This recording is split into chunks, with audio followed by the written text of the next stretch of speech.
Barbados Prime Minister Mia Mottley says her government plans to create safe zones for residents as the island continues to deal with a high daily rate of COVID infections. Prime Minister Mottley insisted that mandating COVID-19 vaccines will not work for Barbados.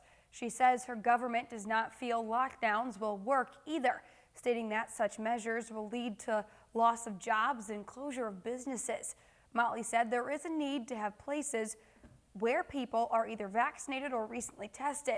She says the Ministry of Health will lead the process of rolling out guidance notes in bite-sized chunks to make it manageable and sustainable. The Prime Minister believes that safe zones will work and it's in the country's best interest. We need to be able to have places where persons are either vaccinated or recently tested. Vaccinated or recently tested. Because at the end of the day, what matters is that you are safe and not in a position to put each other at risk. 142,000 Barbadians, 543 Barbadians have spoken with their feet and they've spoken with their arms. And they've said, look, we believe that our personal responsibility is to take care of ourselves. And in so doing, what we're asking the rest of us to do is to recognize that if you are not prepared to take that test, then you would have to be prepared to be tested to assure the rest of us that as we mix, whether it is at work, whether it is in places of entertainment, whether it is in places of worship, whether it is in restaurants or hotels, that anywhere where people will frequently be, that there must be a safe zone. And that was Prime Minister of Barbados Mia Mottley there. Well, a bright spot in the battle to beat the pandemic in the U.S. mainland. Drug maker Merck, has applied for emergency use authorization for its antiviral COVID-19 pill. Now, if the treatment is approved, it will be the first coronavirus oral medicine to gain FDA approval. Jen Sullivan explains why experts are calling it a game changer.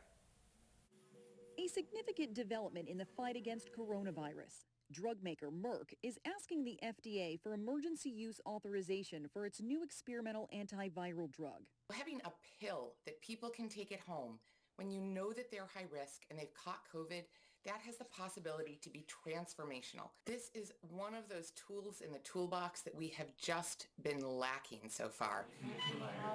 Merck says that its study data showed the drug lowered the risk of hospitalization and death by half for people with mild to moderate disease. If Merck's pill is approved, this would be the first oral antiviral medicine to fight COVID-19 infection. It's called molnupiravir, and it comes in a pill form. So we'll be able to prescribe this to folks. They'll take a 5-day course and hopefully be able to stay home, not come in for an intravenous infusion, and keep folks out of the hospital. So it's really very promising news.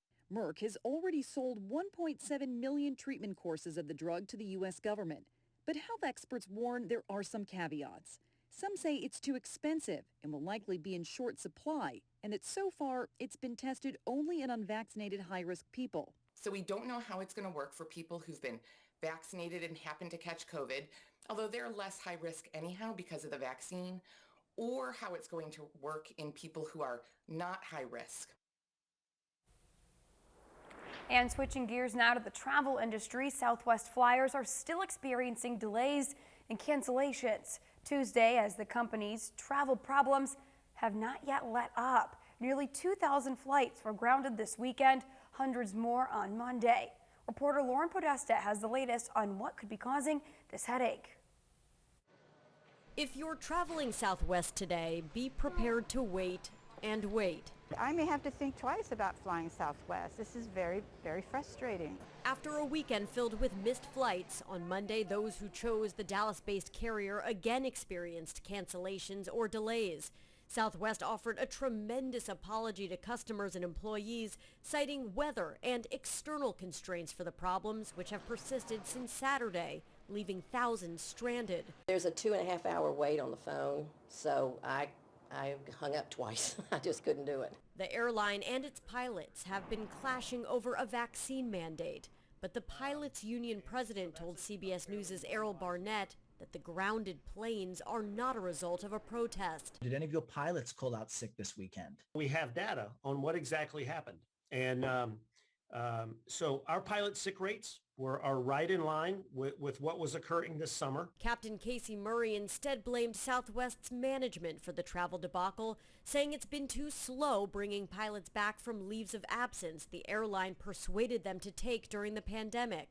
He says that's left Southwest short-handed. Southwest has confirmed staffing shortages.